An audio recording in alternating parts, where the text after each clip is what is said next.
Be able to see me live right now. Oh, we got a lot of wind going on. This guy's struggling.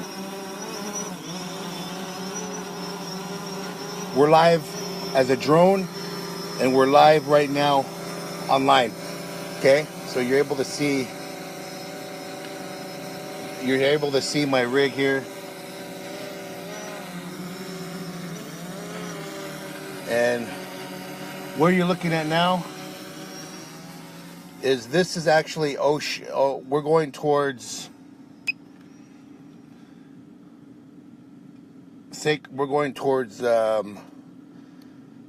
where you're seeing now is we're heading towards what was once.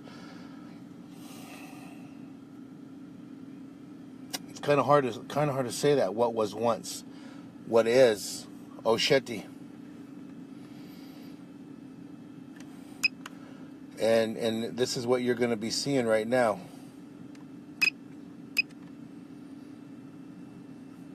This is the current barricade that's now moved towards the resistance. Used to be the resistance prayer camp. That's it right there. I remember doing this so many times, you know.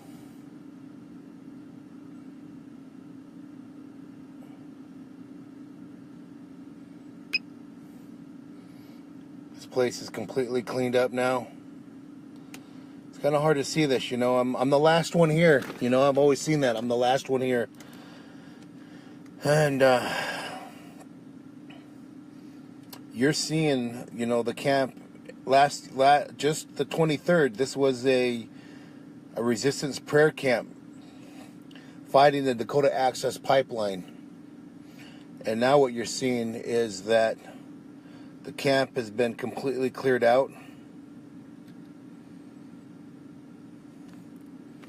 And, you know, it's really something here. You know, it's I feel empowered, you know, so much to be able to be a part of this moment with you guys, to be able to share this through Indigenous eyes. Everything that I'm showing you and sharing with you is a moment of solidarity, healing. Such powerful moment to be able to show you both of these things right now. If you're looking on digital smoke signals, you're going to see that the aerial footage is there. You're also going to see that there's no more Stingray down there. There's no more transmission in the video feed. It is amazing what we're witnessing here right now. And in our time right now, you do see a lot of officers are still there. They're still scared we're going to go occupy the land. Some of the warriors, you know, crack me up. You know, they're talking about right in the middle, they want to go put a staff to remind them that we're still here. And, you know, I'm going to take you on this little tour over here to the bridge. This is something that, you know, you guys have been able to witness history in the moment right now. History throughout any country, throughout the world, throughout the United States, with people coming in solidarity. This area right here that I'm going to show you is the bridge. You know, right down here is where they had the barricade last week. You know, and this bridge right here was very much always blocked off. Always blocked off. You know, they made all kinds of excuses on why it wasn't safe. We just saw last week, or this whole week, that they've been putting heavy equipment over this bridge. It can be opened. That weighed thousands of pounds with thousands of pounds of snow, and you know, it was there. You know, the other area I'm going to take you guys across is, I'm going to let you go just see a little bit of that part. Is the hill is still occupied by police. They're pointed towards me right there now.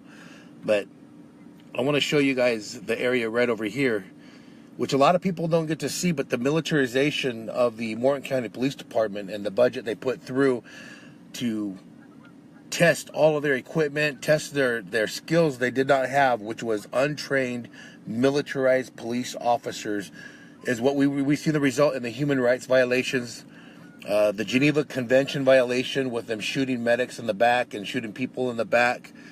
And we're really seeing something unique here. But what I want to also share with you guys is I'm hitting what's called a geofence. Now I can't go any farther. And I'm going to show you guys. Many of you guys don't know what a geofence is. It gives you a radius of where you can and can't go. I thought that was really interesting, where you can and cannot go. So the drone is actually going sideways now, and it's not able to go towards the militarization area. But what it is going to do is I can go down towards the pipeline, and I'm just going to go in a big sweep. Then I'm going to come back again through Sacred Stones and show you guys what I'm seeing. This pipeline though is I'm going to go to the legal height to fly. I'm at 100 feet right now. I'm not going to go all the way to the pipeline. I've lost a lot of drones, and it's not worth it. One of the things that I've seen, though, at the Dakota Access entrance is that they just got a bunch of equipment. And what that tells me is that they're way behind schedule. They're reporting they're ahead of schedule, but they're way behind schedule. And all the equipment that's there now was never there before, which was really unique. I thought that was really unique. It was not there before. And so with that equipment now there, kind of shows you that, the media from Bismarck can put out anything they want. And when they call that yellow media, it's a propaganda media, the media that isn't accurate. But what I'm showing you guys is that the Dakota Access Pipeline looks like they're behind schedule. Yes, they've been drilling, but they seriously look like they're behind schedule, and they're frantically trying to catch up. Now they got the oil police that's protected. They got all the water protectors out. And, one of the first early stages of the arrest was the chairman, and he has felony charges, several other water protectors as well. And so, we'll see what he went and stood up for the water protectors at that time. He went to jail at that time. And it's going to be really interesting to see, what are going to become of those charges for the water protectors, for Dave, the chairman, and for all of us, if they're going to fight for the 1851 treaty. And what does that mean from here on out? Well, yeah, I would look at this myself. I look at it as it's not a sad moment. It is one of the most empowering moments in history for all our indigenous people to be a part of, to have one of our most important times, to have our allies be a part of, and to educate the world on indigenous issues, but to educate the world on what it means to be a water protector and what it means to be in solidarity. And I went around the camp to share that with our non-native relatives, that when we come through a non-Indian country next time, when we're at Sacred Stones, that's what it means to be in solidarity, and not to occupy the land longer than what's needed to. We need to get in, do what we have to do, and then leave. And documenting the historical movement of the Dakota Access No DAPL movement here throughout Indian country, it's been an honor to bring this to you guys, and it's been an amazing journey. And what we're looking at right now, look at that. They do not look, they just started getting equipment in. They don't look like they meet their deadline. And that's something I think they've been lying to their all of their stockholders and shareholders that they did. So I'm going to come around this way, guys. This way, what you're looking at is Turtle Island is right here. This is Turtle Island. And many of you guys know that this is a sacred site. And before, many of the water protectors, if I'm looking straight in front on we're in that water. We're in that water praying. And they were being maced, and they were being shot with rubber bullets, and they were being hit with canisters of mace the size of fire hydrants.